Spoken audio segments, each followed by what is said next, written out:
Today we're going to enjoy a replay from last year. Hi there, and welcome to this day in history for February 23rd. February 23rd is the 54th day of the year in the Gregorian calendar, with 311 days remaining until the end of the year, except for leap years, when there are 312 days remaining to the end of the year. Today's word is resistentialism. Resistentialism. It's a noun meaning the theory that inanimate objects demonstrate hostile behavior towards us. This term was coined by humorist Paul Jennings as a blend of the Latin res, which means thing, and the French résister, to resist, and existentialism, a kind of philosophy. Earliest documented use of this word is 1948. Resistentialism. Good to know there's a word for that. I'd like to take a moment to remind you that links to my research are included in the show notes. Ask you to go ahead and click that like button, subscribe if you haven't already, stay to the end for outtakes, and let me know your thoughts in the comments section. Remember that you can share this video either with a link in your own email or on social media. And with that, we're going to start in 1685 with the birthday of German-English organist and composer George Frederick Handel. Born February 23rd, 1685. He lived to the age of 74, and I got to tell you, I cannot help myself. I have placed a link in the show notes to a performance of the Hallelujah Chorus, a work that never fails to give me goosebumps. In 1778, Frederick von Steuben arrived at Valley Forge. He was a Prussian military officer who came to train soldiers in close order drill and instill new confidence and discipline in the demoralized Continental Army. On February 23, 1861, President Abraham Lincoln arrived undercover in Washington, D.C. amid rumors of an alleged assassination plot. Well, they didn't get him that night, but they sure did later on, didn't they? This is the birthday of W.E.B. Du Bois, born in Great Barrington, Massachusetts on February 23, 1868. He helped found the National Association for the Advancement of Colored People in 1909. He lived to the age of 95. On this day in 1883, Alabama became the first U.S. state to enact an antitrust law.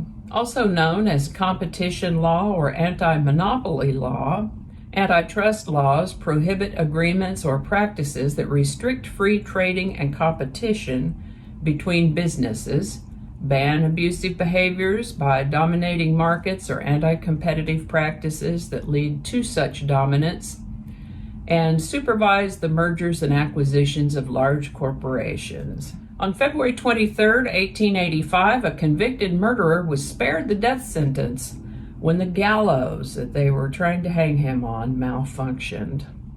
John Lee had been convicted and sentenced in the death of his employer. Of course, he professed his innocence, and all of the evidence was circumstantial, but he was convicted nonetheless. And on the execution day, they walked him up the gallows, pulled a switch to open the trap door, and nothing happened.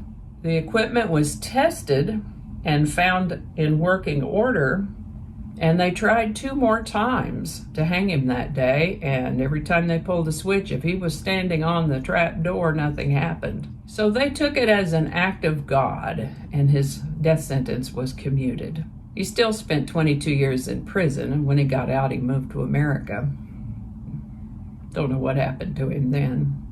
On this day in 1940, Woody Guthrie wrote the song "This Land Is Your Land." On February 23, 1945, the U.S. flag was raised on Iwo Jima.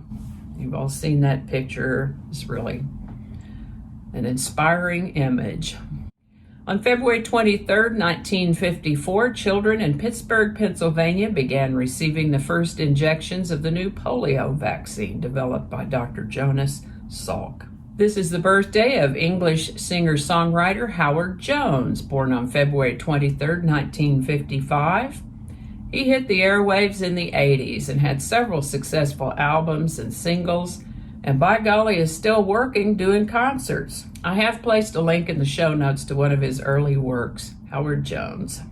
This time of year we'll be getting stories about Winter Olympics, and on this date in 1980, speed skater Eric Heiden won the 10,000 meter race at the Winter Olympics in Lake Placid, New York. He set a record with his time and won an unprecedented 5th gold medal at these games. And that's going to do it for us today. As always, links to my research are included in the show notes. Thank you so much for watching. Give it a like if you enjoyed this video. Consider subscribing if you haven't already. And feel free to share if you found it interesting or entertaining. While you're here, check out my other channel, 8 Susquehanna. Thanks again, and I'll see you next time.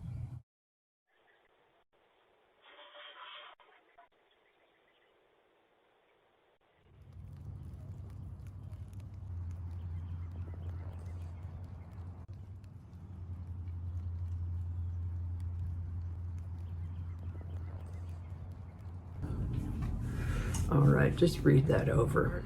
I'll have to go take a look at that again.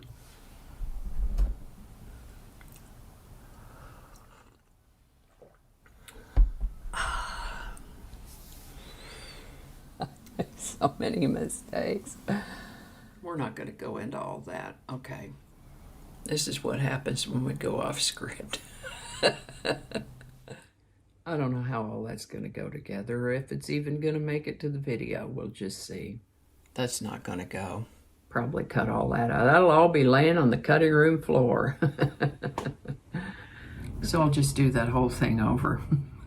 That might not make it into the video. We'll see. Changing it up.